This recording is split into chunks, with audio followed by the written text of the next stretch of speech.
Au milieu des années 1980, Mike Horn a participé à de nombreuses opérations durant son service militaire. À tout juste 19 ans, l'aventurier aurait rejoint le bataillon 101, qui a sévi en Namibie, pendant la guerre.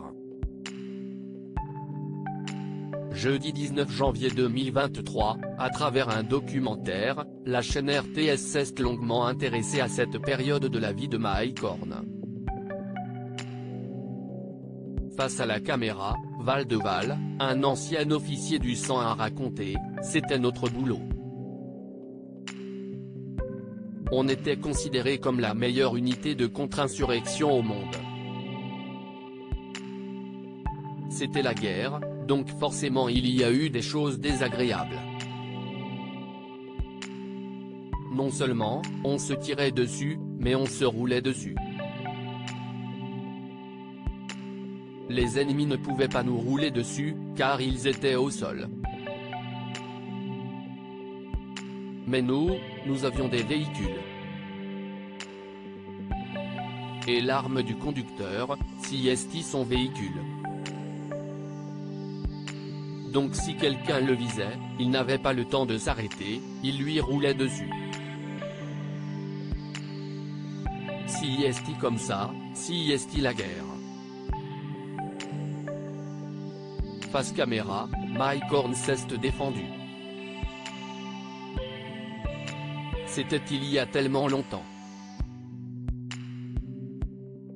Je dois regarder dans mon agenda.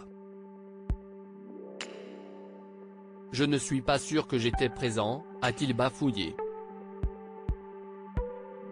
Interrogé par la RTS, le célèbre aventurier a précisé, « Je voulais jouer un rôle actif dans la protection de l'Afrique du Sud. Les gens pensent qu'on chassait et qu'on tuait. Moi, je chassais des gens qui voulaient tuer d'autres gens. Comme un policier. Je ne cherchais pas à tuer, mais à empêcher des mauvais éléments de tuer des gens que j'aime. » Avant la diffusion de ce numéro de temps présent, l'équivalent suisse d'envoyé spécial, CST dans un long message envoyé à la production que Mike Horn s'était défendu. Je faisais partie des forces officielles de l'armée sud-africaine de l'époque.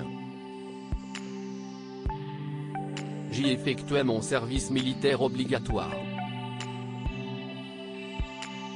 J'ai strictement obéi aux ordres qu'on me donnait, avait-il confié.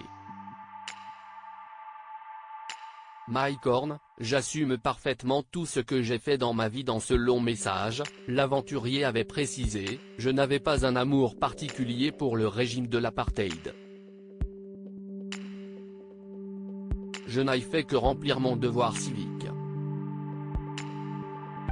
Je n'étais pas présent lors de l'opération du bataillon 101 à qui l'on reproche d'avoir assassiné le dirigeant Emmanuel Chifidia Windhoek en 1986.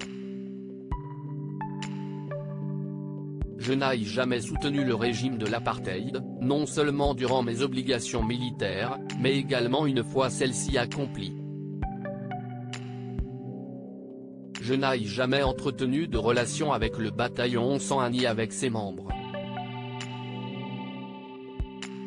Pour conclure, Mike Horn avait ajouté, « Ma venue en Suisse n'est pas liée à ces opérations, mais est due au hasard, comme j'ai eu l'occasion de l'expliquer dans tous mes livres. Il est clair que je regrette aujourd'hui d'avoir participé à ces opérations, bien que j'assume parfaitement tout ce que j'ai fait dans ma vie.